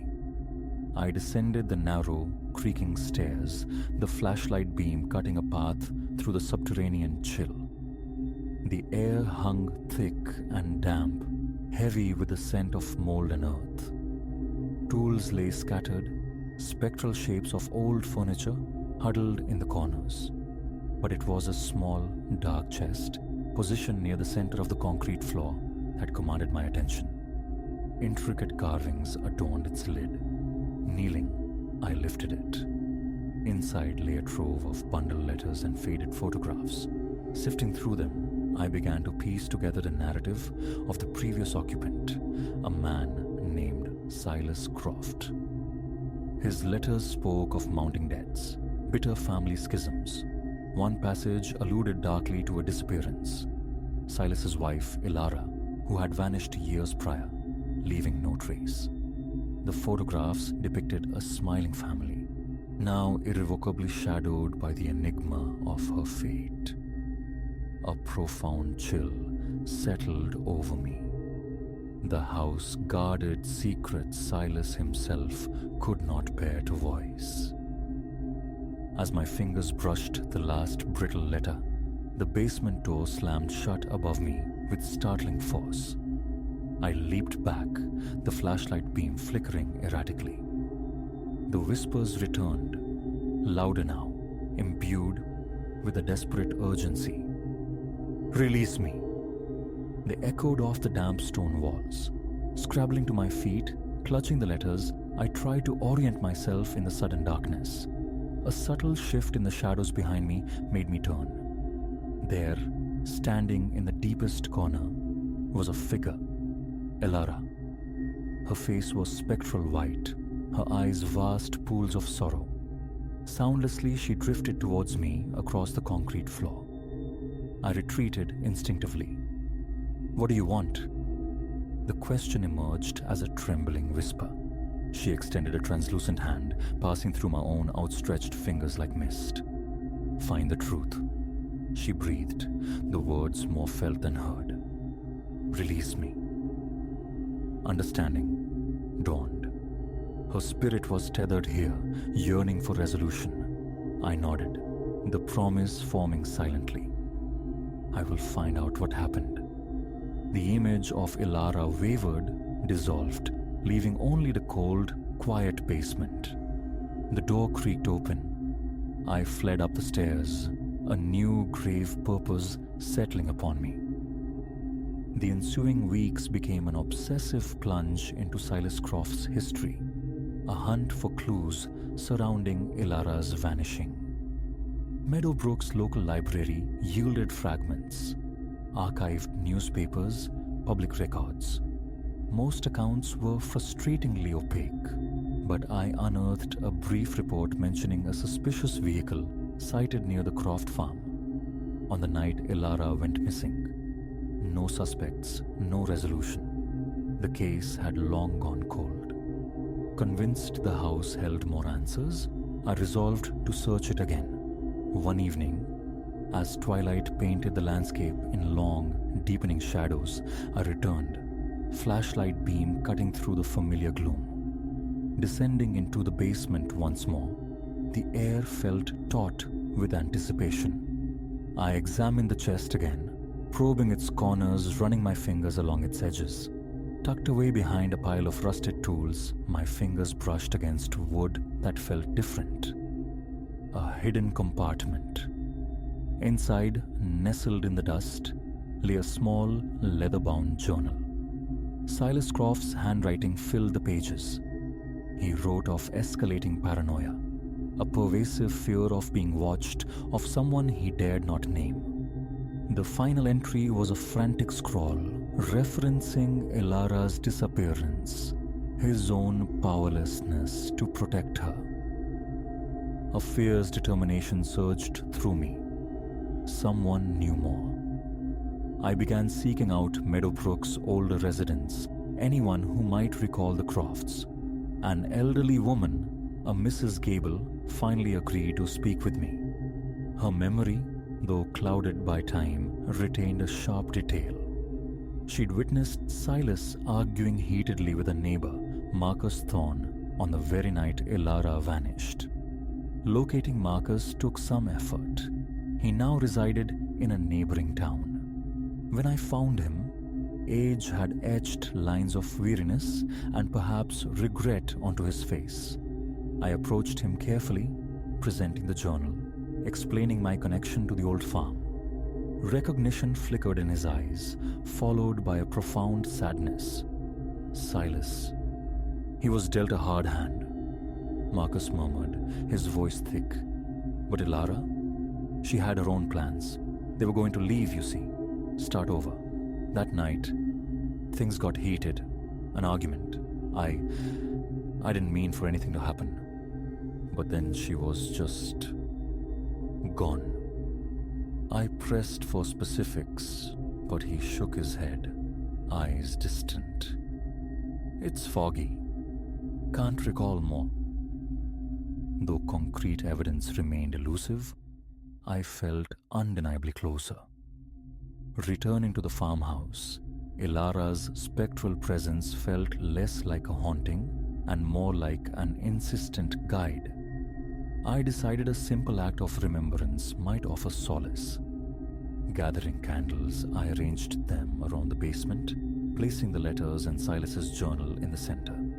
Softly, I spoke into the cool, damp air, recounting what I knew of Ilara's story, voicing my desire to help her find peace. As the words left my lips, the air grew perceptibly colder, the whispers rising, swirling around me. Ilara manifested again, clearer this time, her form less spectral, more sorrowful. "Thank you," she whispered, and the sound carried an unmistakable note of release. The basement door swung open silently. The oppressive weight that had permeated the house seemed to lift, dissipating like morning mist. A quiet sense of accomplishment settled within me. I had helped her. Leaving the house that night, the farmhouse felt transformed. Not empty, but settled, peaceful. In the following weeks, the strange phenomena ceased entirely. The whispers fell silent. The spectral encounters became mere memories, tinged now with empathy rather than fear. I threw myself into the renovation, pouring sweat and heart into resurrecting the structure, fulfilling a dream Silas and Ilara never could. One evening, arranging items in the newly painted living room, my gaze fell upon a photograph standing proudly on the mantel. The family portrait, cleaned and framed. A surprising warmth bloomed in my chest. The house, once a vessel of secrets and sorrow, was slowly becoming a repository of hope. Looking back, it felt as though the house itself had chosen me, drawn me into its unresolved narrative. Helping Ilara hadn't just solved a mystery, it had unexpectedly anchored me, given me a purpose beyond restoration. The farmhouse stood, a bridge between past and present, its history now interwoven with my own. Months bled into a year as the renovation progressed, yet I never felt truly alone. Faint sounds sometimes drifted through the rooms, a soft footfall, a breath-like whisper, but they no longer chilled me. They were echoes, gentle reminders of the journey undertaken within these walls. I learned to coexist with the lingering memories, understanding that some histories demand silence, while others cry out for closure. Ultimately, the old farmhouse became a place of healing for Ilara's restless spirit and unexpectedly for my own. It stood as a quiet monument to endurance, to the courage required to face the unknown. The secrets of the abandoned farm were finally quiet, allowing new stories, my story, to finally begin. Standing on the porch one evening, watching the sun bleed gold across the vast fields, a profound sense of peace washed over me. The farmhouse, once steeped in mystery and fear, was finally, truly a home.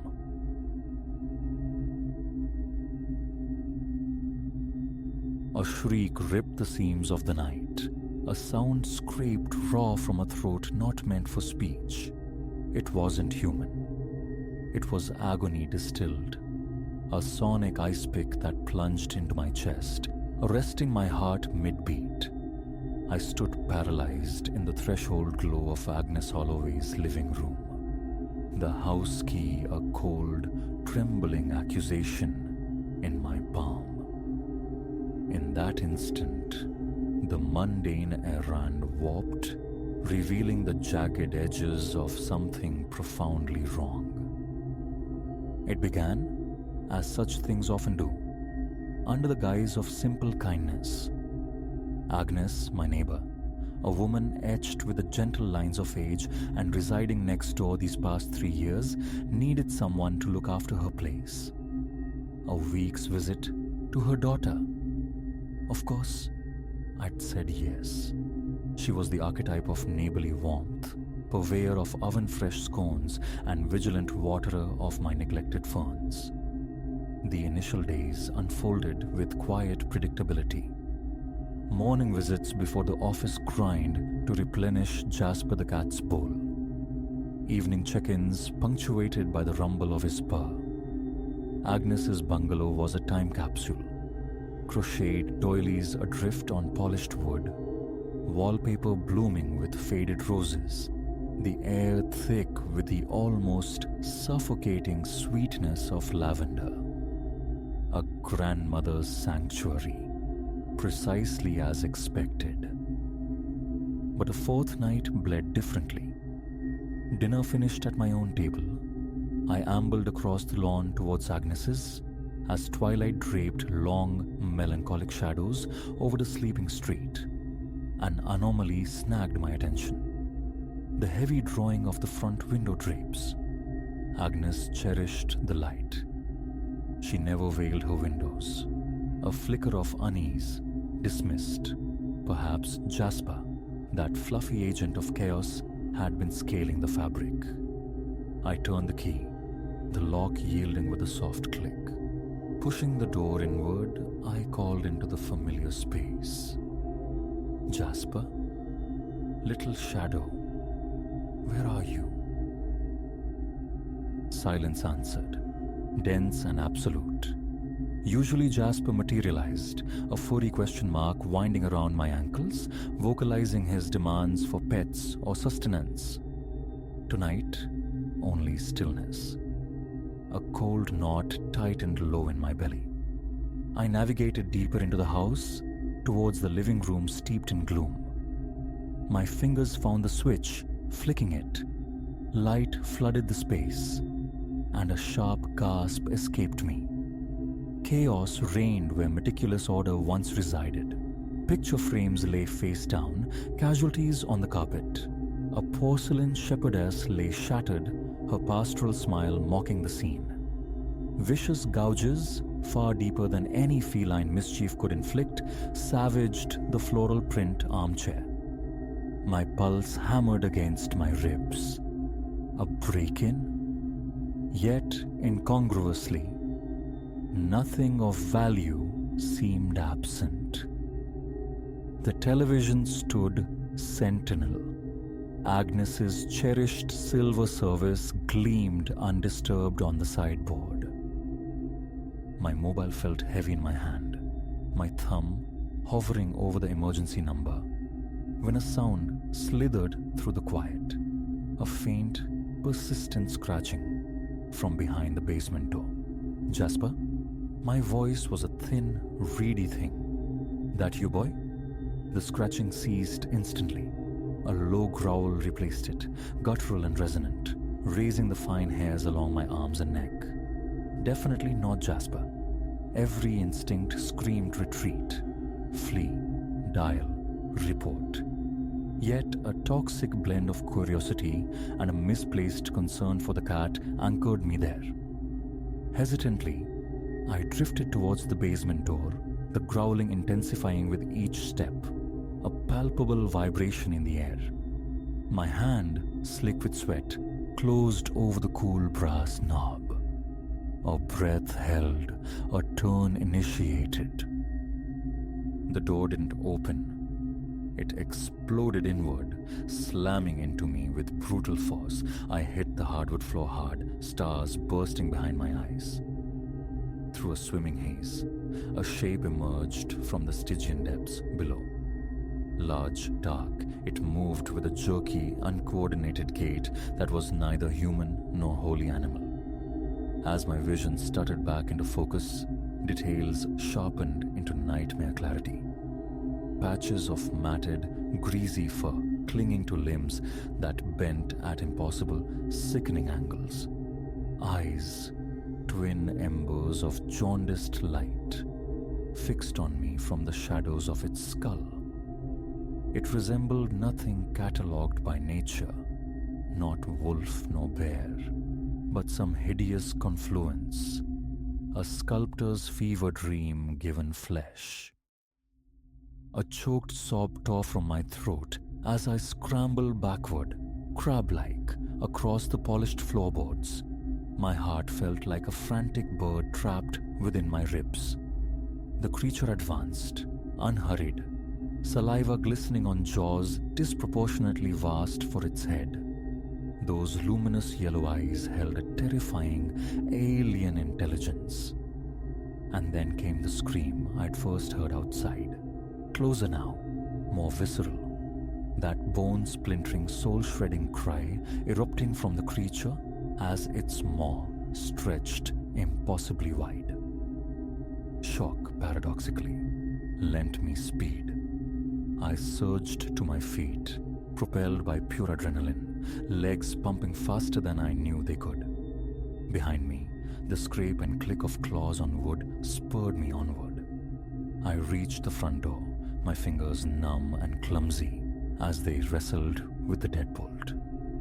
Hot, fetid breath ghosted the back of my neck just as the lock gave way. I flung myself outward, tumbling onto the porch steps, slamming the door shut behind me. A heavy, sickening thud reverberated from the other side as the creature impacted the wood. I didn't pause. I ran, blind and breathless, until I reached the sanctuary of my own home, bolted the door, and collapsed against it, chest heaving. My mind was a maelstrom, desperately trying to reconcile the impossible vision with the quiet suburban reality. Things like that belong to celluloid fantasies, to the shadowed corners of disturbed sleep. Yet the image, those eyes like poison amber, the teeth bared in that cavernous mouth, was seared onto my retinas. With fingers that still trembled violently, I dialed the police, stumbling through an explanation that surely branded me hysterical. They listened with professional skepticism but promised a patrol car. Waiting, a dreadful realization dawned. Agnes? What if she returned unexpectedly? What if that entity was still inside? I had to warn her. Her number, thankfully, was in my contacts. I prayed she'd pick up. Her familiar, cheerful hello sounded jarringly normal, a lifeline tossed into my abyss. Agnes, I managed, my voice fractured. Are you still with your daughter? Why, yes, Ilara dear. Is everything all right? You sound rather distressed. I hesitated, the words catching in my throat. How to articulate the horror? There's something in your house, Agnes. Something violent. Please, don't come back yet. The police are coming. A protracted silence stretched across the line. When Agnes spoke again, the warmth had been utterly stripped from her voice, leaving it flat, metallic. Oh dear, she said, devoid of inflection. You weren't meant to discover him. A chill, colder than the night air, traced its way down my spine. Discover who? What do you mean? That presence you encountered. That's my Silas, my son. He has certain difficulties. I truly thought I'd secured the basement door properly before leaving. Nausea surged, hot and acidic. Your son, Agnes, that thing, it wasn't human. A sigh whispered through the phone, heavy with resignation. No, I suppose he isn't. Not entirely. There was an incident, you understand, years ago. Silas dabbled, explored things perhaps best left untouched. Arcane studies. An experiment went awry, catastrophically so. My reality tilted. This couldn't be. But keeping him in the basement? Why not seek help? Agnes Holloway laughed, a short, brittle sound devoid of humor. What help exists for this, Elara? For what he's become? No, containment was the only path. I've managed somehow all these years, but my strength wanes. Time takes its toll. That's why I asked for your help with the house. I hoped perhaps you might prove capable. The unspoken implication struck me with the force of a physical blow. The house sitting, the fabricated trips. It was an audition, a grooming process. She intended for me to inherit her burden, her monstrous secret. Before I could formulate a response, the wail of approaching sirens cut through the night. They're here, I stammered. The police. No! Agnes's voice sharpened, laced with sudden panic. You mustn't let them find Silas.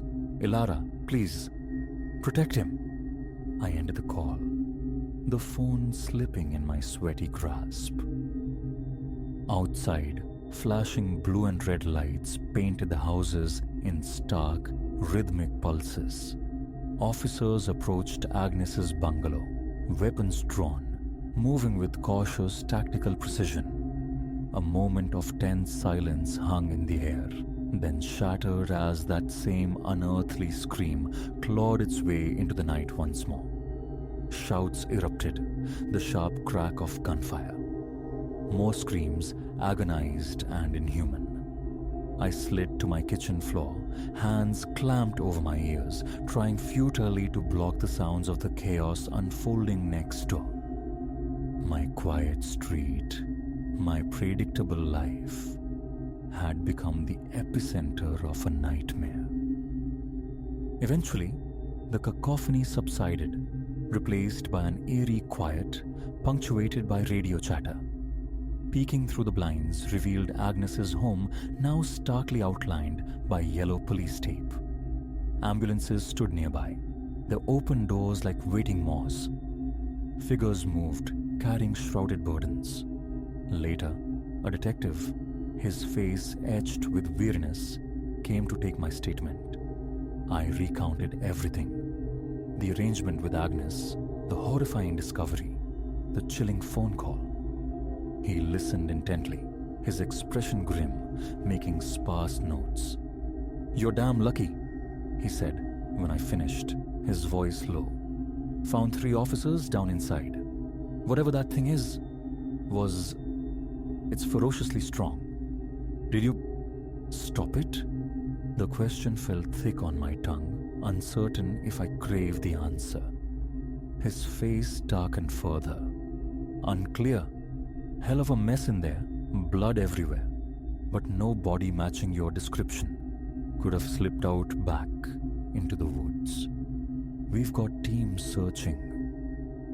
Sleep offered no refuge that night, nor for many nights after. My thoughts circled endlessly around Silas. What existence had he endured, confined to that subterranean darkness? What kind of maternal love twists into such grotesque stewardship? And me? How close had I skirted the edge of that abyss, nearly ensnared into becoming the next keeper of the Holloway horror? The ensuing weeks dissolved into a haze of police interviews, intrusive media whispers, and the persistent dread that sleep deprivation breeds. Agnes Holloway returned, only to be met with handcuffs, charged with a litany of offenses. Through it all, she maintained she was merely a mother protecting her afflicted son. Silas himself vanished without a trace. Sometimes, when the wind sighs through the trees bordering the neighborhood, I fancy I hear a distant, desolate howling from the woods. On those nights, the deadbolts are checked, then checked again, the curtains drawn tight against the dark. I learned a brutal lesson about the secrets that fester behind ordinary doors beneath the veneer of normalcy. The quaint house next door, the kindly old woman with her scones and her cat. They concealed a terror beyond imagining. Now every walk down my familiar street is tainted by suspicion. What other monsters, human or otherwise, wait patiently behind the drawn blinds and smiling facades? One truth remains indelible. I will never house it again.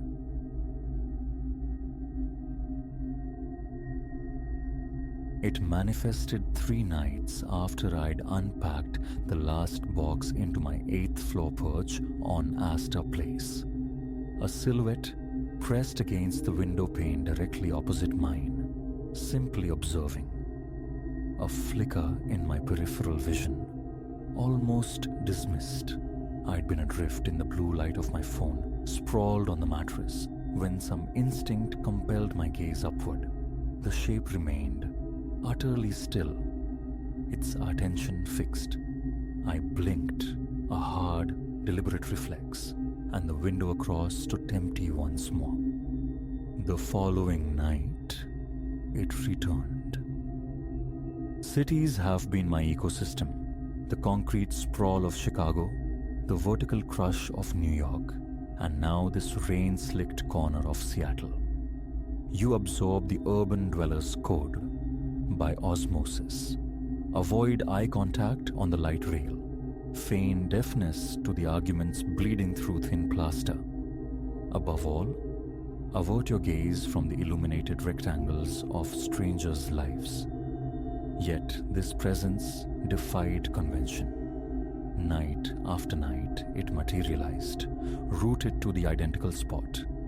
A study in perfect immobility. Initially, I rationalized. Seattle hummed with eccentricity. This was merely another strange frequency. But a week dissolved into nightly vigils, and I began charting its appearances. Around 11, sometimes bleeding into the earlier or later minutes, it would coalesce. For 20 minutes, occasionally stretching beyond an hour, it held its pose. A statue carved from shadow. Then abruptly, it would cease to be. Not depart, not retreat, simply vanish. My building and its twin across the street shared an architect's weary sigh. Congruent red brick, fire escapes etching iron geometries down their faces. Windows arrayed in disciplined grids. The presence occupied a window directly across from mine, elevated by perhaps 1 floor, the 9th, I surmised. 2 weeks deep, the phone came out.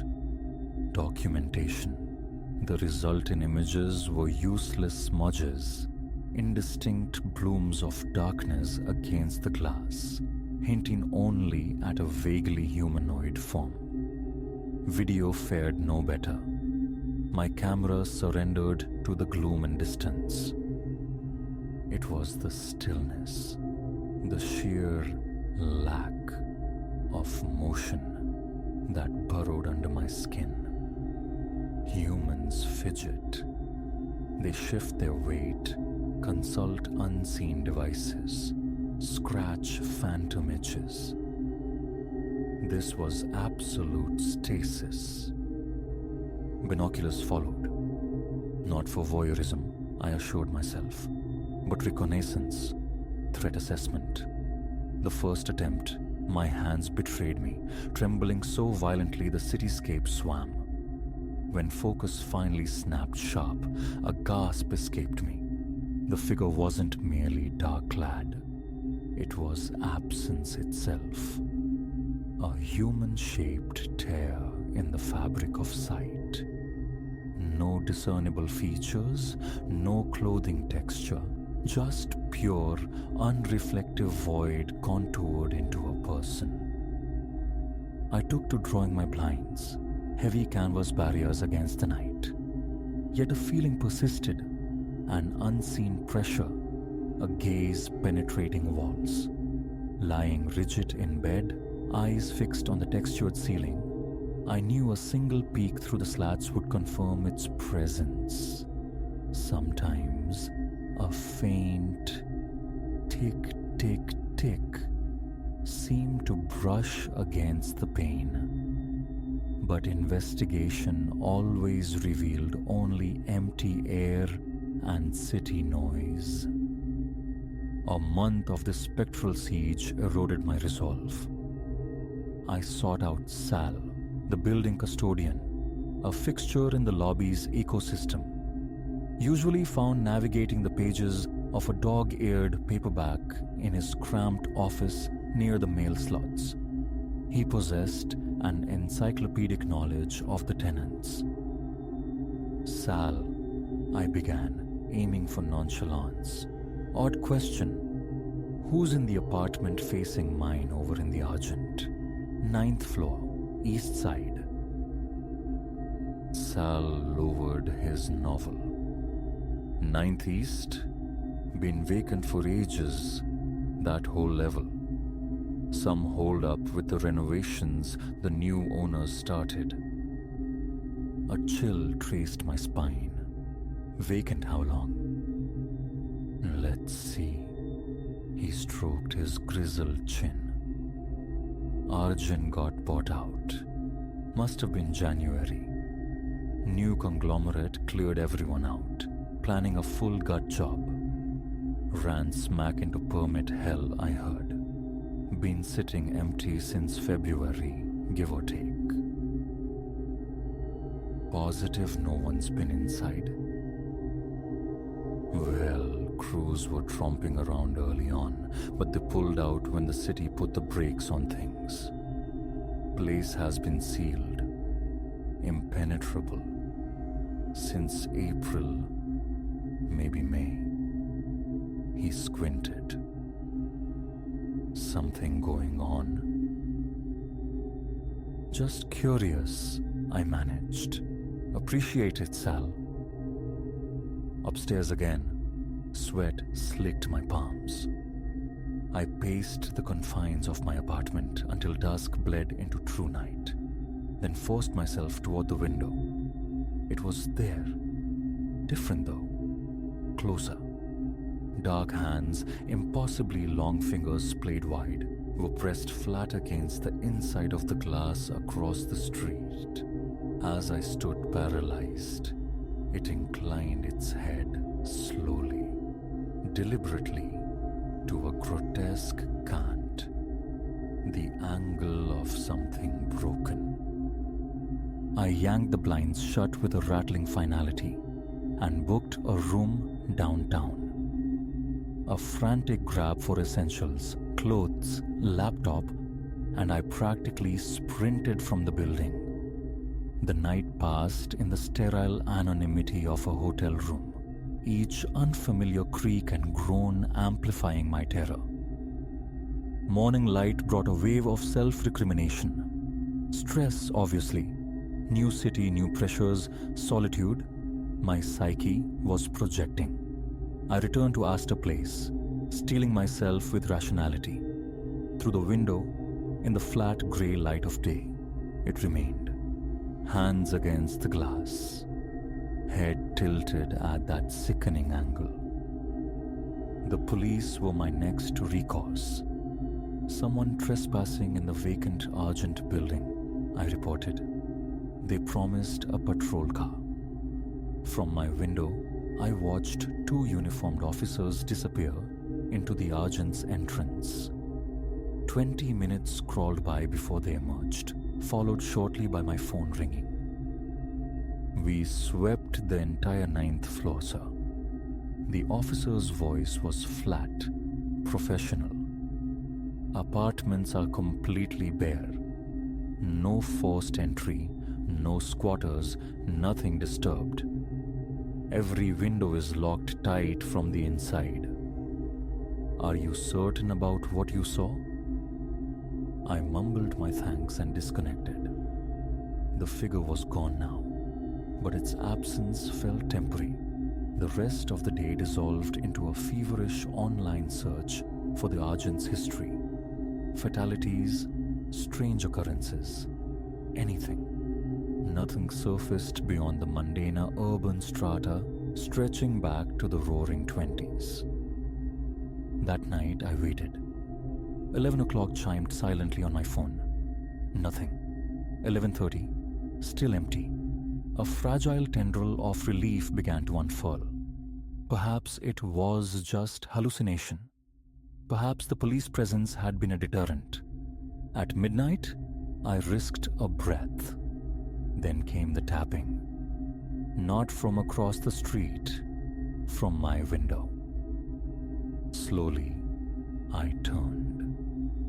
It stood on my side of the glass, inches away. This close, the darkness wasn't mere shadow. It was a glimpse into forever, a void that seemed to subtly warp the reality around its edges, exerting a faint, pulling pressure. I bolted. No phone, no keys, just socked feet pounding down 8 flights of emergency stairs, the elevator unthinkable. Bursting onto the cool pavement, I gulped air, my lungs burning. When I dared to look up, my window was vacant. But across the way, in the argent, movement flickered. The figure occupied its customary post. As I watched, numb, it lifted a hand, waving. The gesture was disjointed, jerky, like a marionette mimicking life. The following week blurred by on a friend's sofa out in Ballard, under the guise of a catastrophic plumbing failure at my place. Daily calls to the Argent's management company yielded bureaucratic runarounds until finally a harried assistant let slip that the renovation delays weren't solely about permits. 3 separate construction firms had walked off the job, citing reluctance to continue. No further details offered. Return was inevitable. Hospitality has limits. Hotel bills accrue. But I fortified my space first. Blackout curtains, thick as felt. Additional deadbolts on windows and the door. A web of small security cameras monitoring every approach. The first night back, the curtains remained drawn. The camera feeds showed only empty rooms. Precisely at 11, however, my apartment plunged into absolute blackness. Not just the lamps. The laptop screen died, my phone went inert, every electronic pulse ceased. Into this profound silence crept the sound of my new blackout curtain sliding open along its rod. A deliberate inch-by-inch creak. I was frozen, breath trapped in my chest. When the heavy fabric reached the end of its track, revealing the night-draped window, it was standing there, inside, between me and the only exit. This time, it spoke. The voice was wrong, a discordant chorus of overlapping whispers, too high and too low, fundamentally inhuman. "Why did you run?" it inquired. "I thought we could be companions." My hand found the nearest object, a ceramic mug, and I hurled it. The mug passed directly through the figure's torso, shattering against the far wall. The silhouette flickered like faulty reception. "Unkind," it stated, its head beginning a slow, impossible rotation, neck twisting 360 degrees while its body remained stock still. I waited so patiently for an invitation. You never offered one. So, I invited myself. My own voice, thin and reedy, finally broke free. "What are you?" "Lonely," it replied, though no mouth moved. "This place is so hollow now. Just me. Floor upon empty floor. But then you arrived across the way, and you saw me. No one else sees me. Only you. It drifted a step closer. Where its gnawed feet touched the hardwood, the planks seemed to warp and shimmer. "Stay away," I choked out, my back hitting the cool plaster. "But we will be such wonderful friends," it rasped, the layered voices twisting the words. "The best of friends. Always." It reached, those skeletal fingers extending. A coldness radiated from it, so deep it felt like burning. Then, only darkness. Consciousness returned in a hospital bed. 2 days later, a doctor explained my neighbor heard screaming, called emergency services. They'd found me unconscious, suffering from severe hypothermia despite the mild spring evening. No signs of forced entry. Nothing missing. All locks secured from within. Against medical advice, I discharged myself the moment I could stand. Drove straight to Astor Place, crammed what mattered into my car, and pointed the vehicle south. Portland was the first stop where the frantic energy began to subside. I reside on the ground floor now. No looming buildings opposite, no windows mirroring other lives. The blinds stay perpetually drawn. Yet sometimes, in the deepest hours of the night, I hear it, a delicate tick-tick-tick against the glass. And when I gather the courage to look, my own reflection stares back from the darkened pane, but behind it, superimposed, stands a familiar shape of void, its head tilted at that broken, impossible angle. It migrated with me. It was right. I am the only one who sees it. And it is still so terribly, terribly lonely.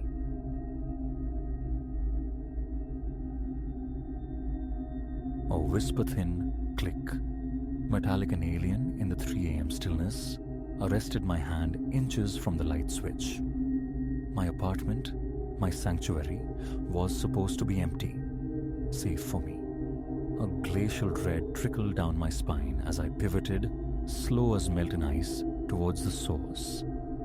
There, swallowed by the living room's profound dark, pulsed a single insistent ruby eye, a record in light, watching, and the sickening certainty coiled in my gut. This vigil was not new. I am Ilara. This place, this cavern of reclaimed brick and iron beams soaring towards impossible ceilings, was supposed to be the culmination, the prize wrestled from years of scrimping. A down payment secured this slice of urban industrial dream. Miss Albright, the agent whose smile seemed lacquered on, had extolled its virtues: integrated illumination, climate sentience, an impenetrable security lattice. Perfection, she chirped. Perfection. Weeks dissolved in a haze of contentment, sunlight spilling across wide plank floors, the quiet hum of a space finally, utterly mine. Then, the dissonant notes began. Subtle corruptions of routine. Lamps I'd extinguished greeting me with defiant glare upon my return. The ambient temperature drifting to unfamiliar degrees, set by no hand I could claim. Waking once, deep in the moonless hours, to the television's spectral glow, broadcasting some vapid drama I'd never selected. Forgetfulness, I reasoned. The eccentricities of a complex system, I assured myself. Yet, an invisible pressure mounted, the sensation of an unseen gaze prickling the hairs on my neck, even in profound solitude. Phantom movements flickered at the edge of vision, evaporating upon direct scrutiny. Until the night the shutter clicked. Motionless, I stared into the gloom, The red pulse hypnotic, malevolent. How long? How many unseen eyes? A tremor started in my hands as I finally flicked the switch, flooding the room with harsh light. The search began, frantic yet methodical. An hour yielded a sickening harvest. 3 more lenses nested with insidious skill. One peered from a faux screw head in the bedroom wall.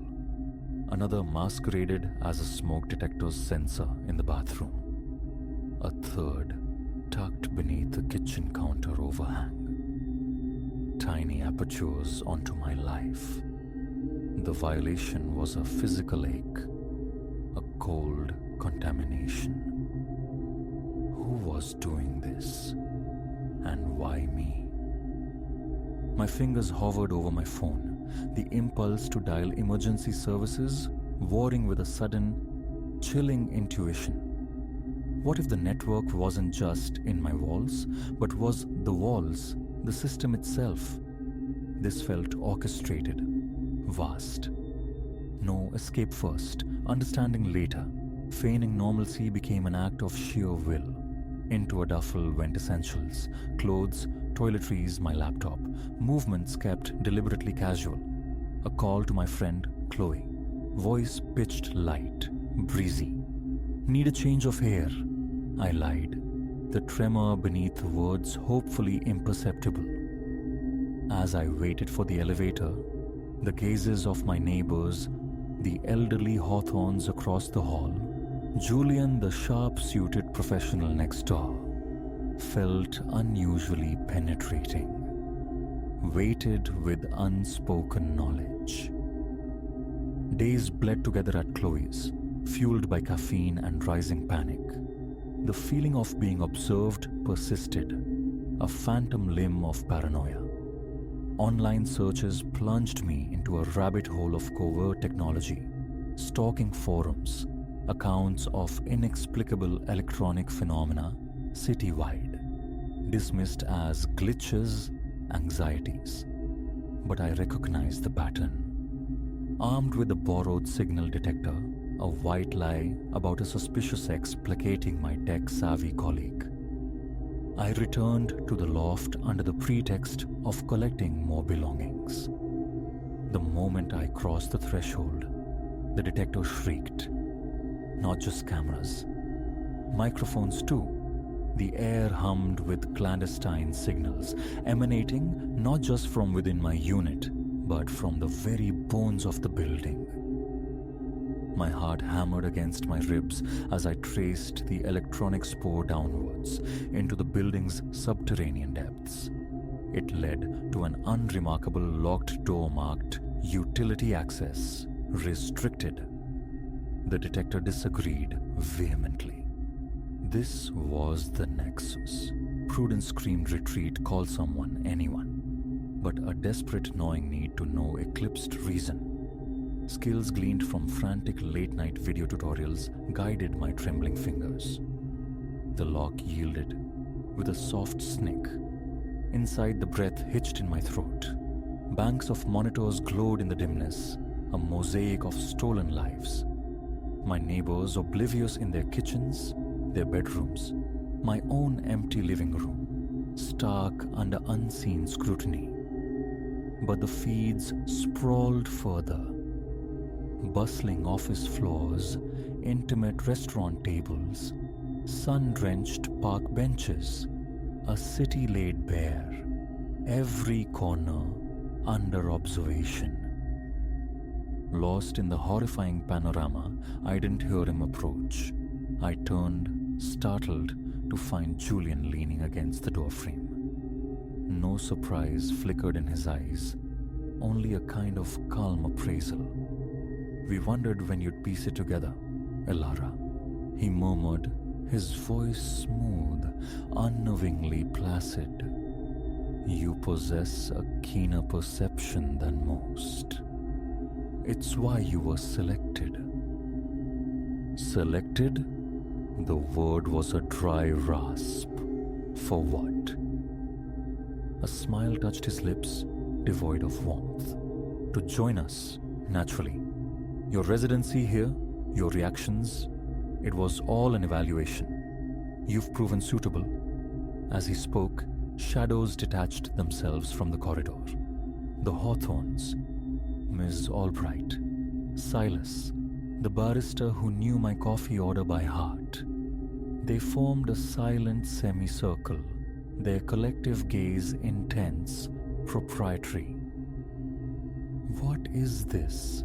I demanded, fear a metallic taste in my mouth.